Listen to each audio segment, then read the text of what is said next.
700 वर्षाची परंपरा लाभलेले महालक्ष्मी मंदिर आणि 32 शिराळ्याची आगळीवेगळी नागपंचमी. प्राचीन इतिहास, धार्मिक श्रद्धा आणि लोकपरंपरेचा अनमोल वारसा जपणाऱ्या शिराळा येथील 700 वर्षाच्या प्राचीन महालक्ष्मी अंबाबाई मंदिरात नागपंचमीचा सण मोठ्या उत्साहात साजरा केला जातो. या मंदिराला 700 वर्षाचा इतिहास असून गेल्या 450 वर्षांहून अधिक काळापासून पारंपरिक नागपंचमीचा उत्सव साजरा केला जात आहे. मंदिराचे पुजाऱ्यांनी दिलेल्या माहितीनुसार मंदिराच्या ठिकाणी महालक्ष्मी अंबाबाई प्रगट झाल्याचे पवित्र स्थान मानले जाते. या ठिकाणी अंबाबाईच्या पादुका स्थापन केलेल्या आहेत. पौराणिक कथेनुसार अंबाबाईने गिरिजासूर राक्षसाचा वध केल्यानंतर देवी येथे प्रगट झाली आणि कमळामध्ये विराजमान झाली अशी भाविकांची श्रद्धा आहे. याच ठिकाणी महालक्ष्मीच्या पादुका खाली शेषनागाचे स्थान पिंड आहे.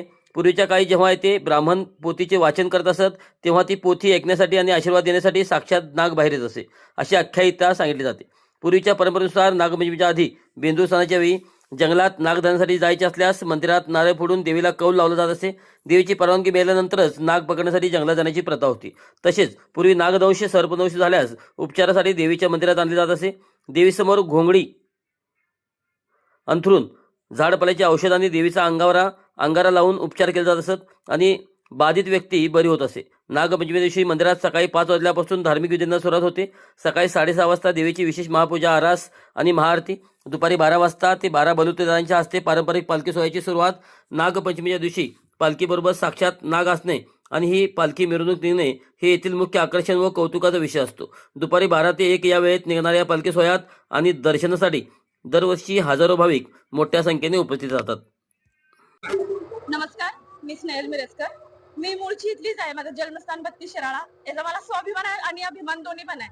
कारण लहानपणापासून नागपंचमी बघत आली आहे. नागपंचमी म्हणजे नाग आमच्यासाठी एक प्राणी नाही आहे, तर आम्ही त्याचा देव म्हणून पूजन वगैरे करतो. लहानपणापासून नागाला प्राणी न मानता भाव मानायची परंपरा आमच्यासाठी आहे. आज भावाचा उपवास आहे. भावाचा उपवास आम्ही उद्या नागपंचमीची म्हणजे नागाची पूजन करून त्याचा उपवास सोडला जातो.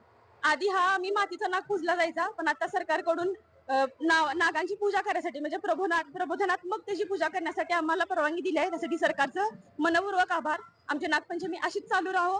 तुमचं सरकारचं पण आम्हाला सोबत त्यासाठी राहो आणि नागाची आम्ही आमच्या शिराळकरांकडून कुठलीच म्हणजे हेटाळणं होत नाही आणि कुठलाच नागाला कुठलीच हानी केली जात नाही आमच्या शिराळकरांकडून.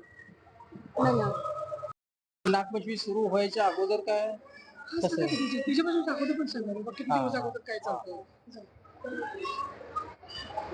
काय रेडी म्हणले कधी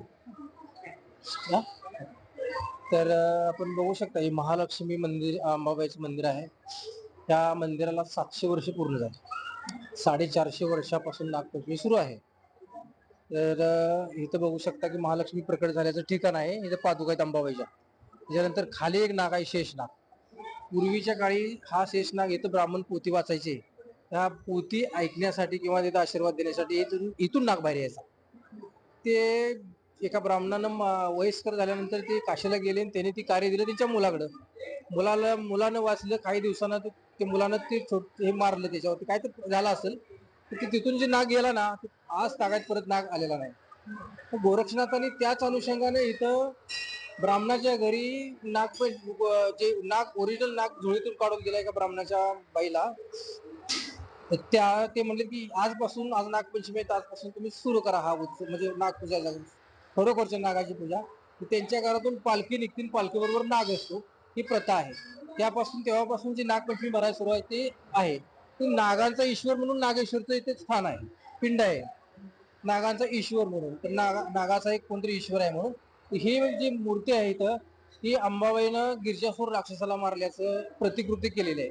तिथं महालक्ष्मी जी येऊन बसली, अगदी प्रकट झाली, नंतर पाठीमागे कमळ प्रकट झाल्यावर कमळात बसलेले, अशी आख्यायिका आहे. तेव्हापासून नागपंचमी सुरू आहे. नागपंचमी सुरुवातीच्या अगोदर काही दिवसापासून नाग धरण्यासाठी इथं कौल लावला जातो असं. हा, बरोबर आहे. की पूर्वी नाग ज्यावेळेला बेंदूर झाला ना, बेंद्राच्या त्यावेळेला नारळ पडायचे आणि कौल लावायचा की नाग पकडायला जाऊ का, आम्ही देवीला विचारायचे. तर ते पण प्रथा आहे, पण आता कौल कोण घेत नाही. आता नारळ पडतात आणि वनात जातात नाग धरायला, असं आहे. ते सत्य आहे, तुम्ही बोलाल ना, ते सत्य आहे. कौल घेऊनच देवीची परवानगी घेऊन नाग धरायला सुरुवात करायची असं. या दरम्यान जर काही नाग पकडण्याची एवढी प्रथा आहे, पारंपरिक म्हणजे कित्येक वर्षांची परंपरा आहे, अशा वेळी एखादी दुर्घटना घडली तर इथं मंदिरामध्ये आटलं जातं असं म्हटलं. हा, तर ती पूर्वीची लोक काय करायची, झाडपालाचं औषध, मंत्राचं औषध तर देवीला जो जर कुणाला दोष झाला तर इथं नाग उतरायची प्रथा होती अगोदर. आता नाही, आता कुणाला ते जमत नाही, आता सरकारी दवाखाना आहे. तर ते पण सत्य आहे की देवीच्या समोर येऊन ते घोंगडी वगैरे हातरायची, देवीला ते कवल घ्यायचा, झाडपाल्याचं औषध तोंडात घालायचं आणि देवीचं अंगारा लावायचा. ते व्यक्ती अगदी बरे व्हायचे, असं पण आहे. उद्याच्याला मोठ्या प्रमाणात जगप्रसिद्ध असणारी नागपंचमी साजरी होते, तर या अनुषंगाने एक पुजारी म्हणून देवस्थान ट्रस्ट म्हणून काय सांगाल, हे काय आवडतं? नागपंचमीच्या सकाळी आम्ही 5ला येतो. 6:30 वाजेपर्यंत मोठी पूजा असते. ती पूजा करतो, देवीला आरास करतो. नंतर 6:30ला आरती करतो. आरती केल्यानंतर परत नागमंडळ येतात, म्हणजे काला 1 तासानं 2 तासानं देवीच्या इथं सोडतात, पूजा करतात. आता जर परवानगी नाही, इथं सोडतात, पूजा करतात देवीच्या आणि तिथून घेऊन जातात. पालखी बरोबर नाग जो येतो, तो नाग पालखी बरोबर येण्याचा जी प्रथा आहे ती बघण्यासारखी आहे.